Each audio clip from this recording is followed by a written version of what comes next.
अरे यार, ये मुस्लिमों की क्या प्रॉब्लम है, कुछ समझ ही नहीं आता। पहले राम मंदिर की जगह बाबरी मस्जिद बनाई, कहते हैं गीता को नहीं कुरान को नेशनल बुक बनाओ। सही बोला भाई, ये मुस्लिम लोग ना होते ही ऐसे।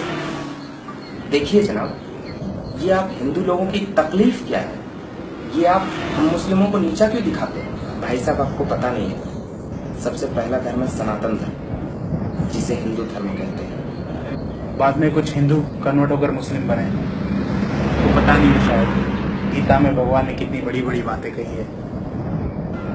कौन से भगवान? आप हिंदुओं को तो जाने कितने भगवान हैं, राम, शिव, कृष्ण। और आपके अल्लाह जो दिखते ही नहीं है। देखिए जनाब, अल्लाह इतने बड़े हैं कि उनको देखा नहीं जा सकता। होंगे तब तो दिखेंगे। कुछ भी। अरे भाई साहब, क्या हम आपको थोड़ी सी तकलीफ दे सकते हैं? हाँ बताइए भाई साहब, क्या प्रॉब्लम है? ये बताइए, आप मुस्लिम हैं कि हिंदू? क्या फर्क पड़ता है भाई साहब, मैं हिंदू हूँ या मुस्लिम? सर, गीता बड़ी है या कुरान? भाई साहब, गीता बड़ी है या कुरान बड़ी है, ये चीज तो मैं आप लोगों को बता सकता हूँ, लेकिन उसके पहले पता तो चले कि गीता में आपके भगवान ने या कुरान में आपके अल्लाह ने क्या कहा है।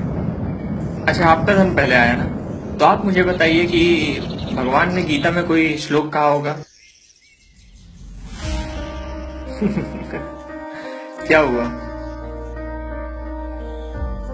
अच्छा भाई साहब, आप बताइए, कुरान में आपके अल्लाह ने कुछ कहा होगा, कोई आयत वगैरह?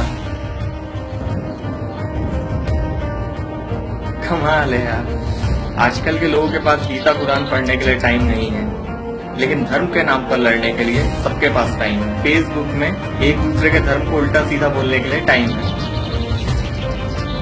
कहाँ पर मंदिर बनेगा, कहाँ पर मस्जिद बनेगी, इस बात से आप लोगों को फर्क पड़ता है। गीता को नेशनल बुक बनाओ या कुरान को नेशनल बुक बनाओ, इस बात से भी आप लोगों को फर्क पड़ता है।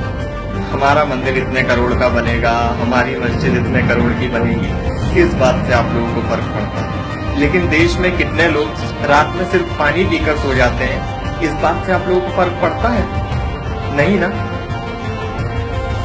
यार, जिस शक्ति ने ये सारा जहान बनाया, जिसके सामने ये सारा ब्रह्मांड एक तिनके के बराबर भी नहीं है, इसको आप इतने छोटे से मंदिर मस्जिदों में रखोगे?